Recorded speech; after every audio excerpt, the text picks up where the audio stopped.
مشكلة البلاوي اللي سويتها، المعاصي اللي عصيتها. ومن يعمل سوءا أو يظلم نفسه ثم يستغفر الله يجد الله غفورا رحيما. وهو الذي يقبل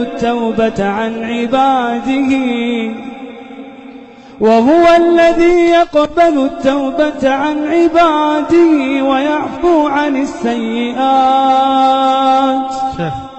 يا شيخ أنا جالس معك ما صليت العشاء. ويعفو عن السيئات. جالس معك على جنابه. ويعفو عن السيئات. نكسر الحشيش في جيبي. ويعفو عن السيئات.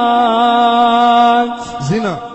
ويعفو عن السيئات ويعلم ما تفعلون.